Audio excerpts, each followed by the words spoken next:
అయోధ్యకి వెళ్ళు, నీ తల్లుల్ని సేద తీర్చు, భరతుణ్ణి సేద తీర్చు, పట్టం కట్టుకో, 10,000 సంవత్సరములు రాజ్యపాలన చేయి, అశ్వమేధాది యాగములను ఎన్నో యాగములను చేయి. ధర్మమన్న మాటకి పర్యాయపదంగా నీ యొక్క నడువడి ఉంటుంది. అటువంటి వారిని బ్రాహ్మణులకు కావలసినంత ధనాన్ని దానం చేస్తావు. చిట్ట చివర 11,000 సంవత్సరములు పూర్తయిన తరువాత నువ్వు మళ్ళీ నీ యథాలోకాన్ని చేరుకుంటావు. ఒక మనుష్యుడు తన ధర్మాన్ని ఎలా నిర్వర్తిస్తాడో, తన పితృణాన్ని ఎలా తీర్చుకుంటాడో అలా ఇక్ష్వాకు వంశాభివృద్ధికి నువ్వు కొడుకుల్ని కూడా కన్న తర్వాత 11,000 సంవత్సరములు పూర్తయిన తరువాత తిరిగి నీ యొక్క లోకానికి నువ్వు వద్దువుగాని. అదిగో నీ చారిత్రములకు మురిసిపోయినటువంటి నీ తండ్రి స్వర్గలోకం నుంచి ఇంద్రుడి యొక్క విమానంలో వచ్చి ఉన్నాడు, నువ్వు వెళ్ళి చూడవలసింది అన్నారు.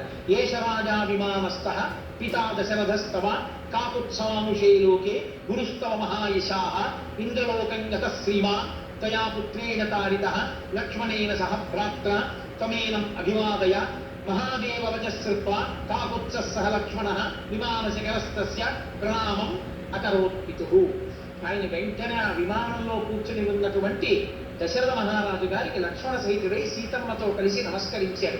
వెంటనే దశరథ మహారాజు గారు రామచంద్రమూర్తిని తన తొడ మీద కూర్చోబెట్టుకుని సంతోషంతో చెయ్యి వేసి దగ్గరికి తీసుకుని, నాయనా నీలాంటి కొడుకు పుట్టినందుకు నేను ఇవాళ ఊర్ధలోకాలు పొందాను, సత్యంలో నిలబడ్డాను అన్న ప్రతిష్ట పొందాను, స్వర్గలోకంలో ఉన్నాను, ఇంద్రుడి యొక్క విమానంలో నిన్ను చూడ్డానికి వచ్చాను.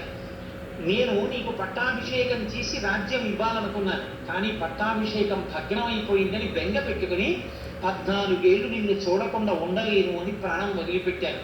ఊర్ధలోకాలకి వెళ్ళాక నాతో దేవతలు చెప్పారు, ఇదానీంతు విజానామి యథా సౌమ్య సురేశ్వరై పదార్థం రావణస్యేదం విహితం పురుషోత్తమ.